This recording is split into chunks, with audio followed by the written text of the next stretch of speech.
بسم اللہ الرحمن الرحیم۔ السلام علیکم ورحمۃ اللہ وبرکاتہ۔ ناظرین کرام، کیا آپ کی نماز مکمل ہے یا نہیں؟ ایک لمحے کی غفلت پوری نماز کو باطل کر سکتی ہے۔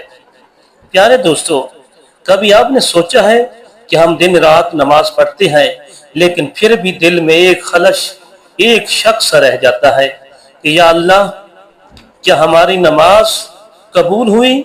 کیا میں نے سب کچھ درست طریقے سے ادا کیا؟ کیا میری رکعات، قیام، رکوع اور سجدے مکمل تھے؟ یہی وہ سوال ہے جس کا جواب ہر باشعور مسلمان جاننا چاہتا ہے، خصوصاً جب نماز کے دوران کسی سجدے کی تعداد میں شک ہو جائے تو دل میں بے چینی ہو جاتا ہے۔ اس لیے آج کی اس ویڈیو میں ہم بات کریں گے ایک نہایت اہم، حساس اور عملی مسئلے پر کہ نماز میں سجدوں کی تعداد میں شک ہو تو پھر کیا کرنا چاہیے۔ یہ مسئلہ نہ صرف فقہی طور پر بہت اہم ہے بلکہ یہ ہماری نمازوں کی قبولیت، خشوع و خضوع اور عبادت کے اطمینان سے بھی جڑا ہوا ہے۔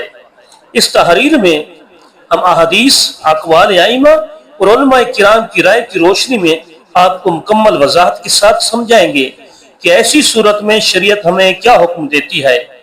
پیارے ناظرین کرام، نماز ایک ایسی عبادت ہے جس میں بندہ اپنے رب کی سب سے زیادہ قریب ہو جاتا ہے۔ نماز میں اللہ تعالیٰ سے راز و نیاز کی باتیں ہوتی ہیں۔ یہی وہ لمحہ ہے جہاں شیطان ہر ممکن کوشش کرتا ہے کہ بندے کی توجہ ہٹا دے، اسے سستی، نیند، وسوسوں یا شک میں مبتلا کر دے تاکہ نماز کی لذت، قبولیت و حقیقت متاثر ہو جائے۔ رسول اللہ صلی اللہ علیہ وسلم نے فرمایا، نماز میں سب سے زیادہ چوری وہ کرتا ہے جو اپنے سجدے مکمل نہیں کرتا۔ جب سجدے ہی گنتی میں کم ہو جائیں یا بندے کو شک ہو کہ سجدے پورے ہوئے یا نہیں تو یہ شیطان کا بڑا وار ہوتا ہے۔ اب سوال یہ ہے کہ کیا اس شک کی بنیاد پر پوری نماز دہرانا ضروری ہے یا اس کا کوئی شریعت میں متعین حل موجود ہے؟ اگر کسی شخص کو نماز کے دوران سجدوں کی تعداد میں شک ہو جائے، یعنی اسے یقین نہ ہو کہ اس نے ایک سجدہ کیا ہے یا دو سجدے، تو کیا کیا جائے پھر؟ علماء کرام اس پر واضح فتویٰ دیا ہے کہ اگر انسان غالب گمان کر سکتا ہے کہ ایک سجدہ کیا ہے یا دو تو وہی اس پر عمل کرے۔ مثال کے طور پر اگر دل کہتا ہے کہ شاید ایک سجدہ کیا تھا تو دوسرا سجدہ ادا کر لے، لیکن اگر غالب گمان بن ہی نہ سکے، یعنی دل کسی طرف مائل ہی نہ ہو سکے کتنے سجدے تھے، تو اس صورت میں نماز باطل نہیں بلکہ سجدہ سہو واجب ہوگا۔ حضرت امام محمد رحمۃ اللہ علیہ فرماتے ہیں، اگر غالب گمان نہ بن سکے تو دونوں سجدے کر لیے جائیں اور آخر میں سجدہ سہو کیا جائے تاکہ نماز محفوظ ہو جائے۔ کتاب الاصل جلد 1 صفحہ 200۔ سجدہ سہو دراصل نماز میں ہوئی غلطی، بھول یا شک کی تلافی کے لیے ہوتا ہے۔ یہ اللہ تعالیٰ کی طرف سے عطا کردہ ایک عظیم سہولت ہے۔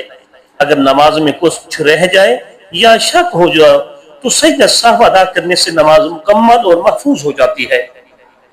رسول اللہ صلی اللہ علیہ وسلم نے فرمایا، جب کسی کو نماز میں شک ہو اور وہ یہ نہ جان سکے کہ کتنی رکعتیں پڑھی ہیں تو جو اسے زیادہ لگے اس پر عمل کرے اور آخر میں دو سجدے کرے۔ بخاری و مسلم۔ یہی اصول سجدوں پر بھی لاگو ہوتا ہے کہ اگر کسی کو سجدوں کی تعداد یاد نہ ہو تو یا تو غالب گمان پر عمل کرے یا سجدہ سہو کرے۔ امام اعظم ابو حنیفہ رحمۃ اللہ علیہ فرماتے ہیں، اگر شک غالب گمان میں بدل جائے تو اسی پر عمل کیا جائے اور اگر غالب گمان ممکن نہ ہو تو سجدہ سہو کر لیا جائے۔ امام مالک رحمۃ اللہ علیہ کے نزدیک اگر شک کثرت سے ہوتا ہو تو وسوسہ شمار ہوگا، نماز کو نہ دہرایا جائے بلکہ سجدہ سہو ہی کافی ہے۔